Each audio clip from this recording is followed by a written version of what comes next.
Well, that got me thinking. You see, ever so often I see something that gets my attention and then starts me thinking. It happened the other morning. My email inbox had a devotional from YouVersion. And since I use their app for some of my Bible reading, I wanted to see what they had for me. And I was surprised. It was a headline: "You weren't created for a life you don't have time for." MEDIALLIANCE is in the middle of some of our busiest days. International conferences, a summit, fundraising, many opportunities, and a lot of planning. And, oh yes, family time. Very busy days. And there are those moments where you wonder where the time will come from to get everything done. No one, by the way, has yet invented a way to stretch 24 hours into something longer. But there is important ministry and there are important moments with family, and we all need some me time too. So what do we do? Well, to be honest, there will be times that are busier than others. There'll be special events and occasions that call for an extra measure of time and energy. But that shouldn't be the norm.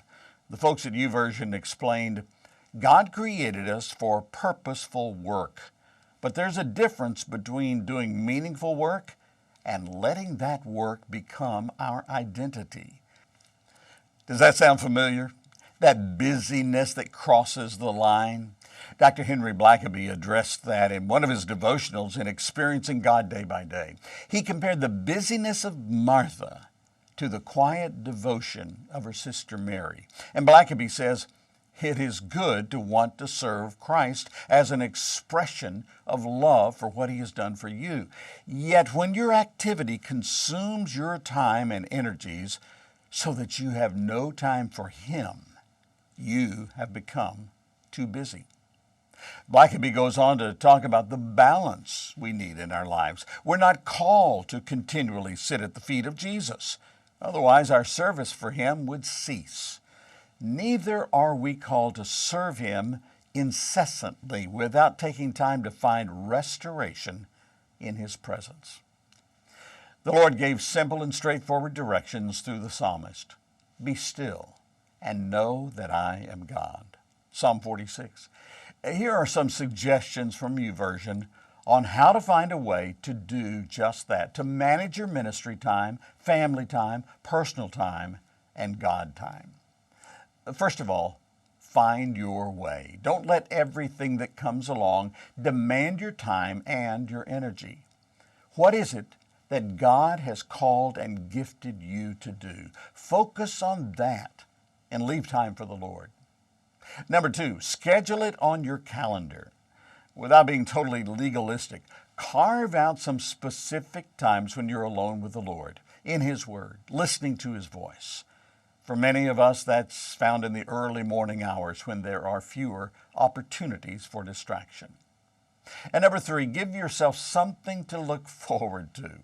When you schedule time to rest, plan to do something you enjoy that brings you joy or peace. Enjoy God's nature.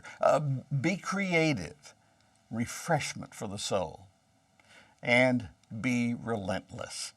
It's easy to let that valuable time of rest and stillness with the Lord slip away. Protect the time and relentlessly pursue a time of quiet rest. YouVersion closed their devotional with these important thoughts. Rest helps us enjoy God's presence and to realign our priorities. Rest allows us to trust that God is working even when we aren't. Jesus said it best, "Come to me, all you who are weary and carry heavy burdens, and I will give you rest." Remember, you weren't created for a life you don't have time for. To find out more about MEDIALLIANCE, check out our website, medialliance.cc. And to help us reach more people with this part of our ministry, like, share, and subscribe to this channel. Thanks so much, and God's best.